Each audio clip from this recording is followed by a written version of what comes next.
வணக்கம். நான் அருள்குமார் பாலகிருஷ்ணன். இன்னைக்கு நம்ம பார்க்குறது என்னென்னா, ஒரு திருக்குறள் மேற்கோள் காட்டி ஒரு விளக்க உரை நான் சொல்கிறேன். இன்னா செய்தாரை ஒருத்தல் அவர் நாட நன்னியம் செய்துவிடல். இந்த குறள் நம்ம அடிக்கடி கேட்ட குறள் தான், எல்லாருக்கும் பழக்கமான இருக்கும். இது இன்னா செய்தாரை ஒருத்தல் அவர் நாண நன்னியம் செய்துவிடல் அப்படின்னா அது அர்த்தம் என்னென்னா, ஒருத்தர் நமக்கு எவ்வளோ கெடுதல் செஞ்சாலும் வெக்கப்படுற மாதிரி ஒரு நல்லது செஞ்சுக்கணும் அப்படிங்கிறதோட சுருக்கமான இதுக்கு ஒரு கதை சொல்கிறேன். ஒரு சன்னியாசி அவங்க சீடர்களோட காட்டு வழியாக பயணம் செஞ்சிட்ருக்காரு.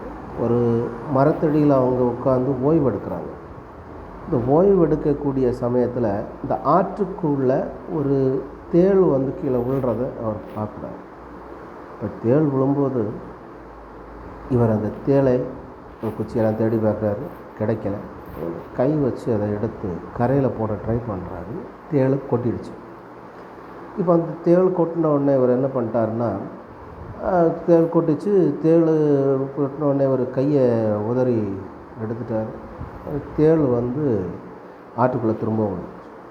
இது திரும்ப 2-3 தடவை ட்ரை பண்ணார். 3 தடவை அது கொட்டிச்சு, திரும்பவும் ஆற்றுக்குள்ளே விழுந்து. இப்போ அந்த சீடர் கேட்பார், ஐயா குருநாதா, இப்போ நீங்கள் அந்த தேள் கொட்டுதுன்னு தெரிஞ்சும் அந்த திரும்ப அதை காப்பாற்றுறீங்களே, என்னவாகும் அப்படின்னு கேட்கும்போது குருநாதர் சொல்கிறாரு, கொட்டுறது தேளின் குணம், அது நம்மளை கொட்டத்தான் செய்யும். ஆனால் காப்பாற்றக்கூடியது, அதை உதவி செய்யக்கூடியது என்னோட குணம். இந்த குணத்தை நான் மாற்ற மாட்டேன். அது கொட்டுறது அதோட குணமாக இருந்தால், அதாவது கெடுதல் செய்யக்கூடிய குணம் அதோடையதாக இருந்தால், நன்மை செய்ய வேண்டிய குணம் என்னது, நான் அதை மாற்ற மாட்டேன்.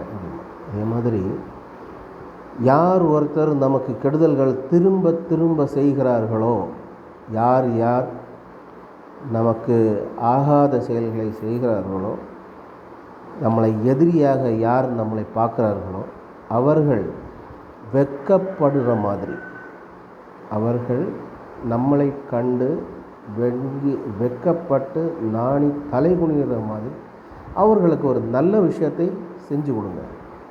புரியுதா? விட்டு கொடுக்கறதுனால யாரும் ஒரிஞ்சு கம்மியாக போகிறதும் இல்லை, பிடிவாதம் பிடிக்கிறதுனால யாரும் ஒரிஞ்சு அதிகமாக போகிறதும் இல்லை. அதனால் விட்டு கொடுத்து வாழுங்க.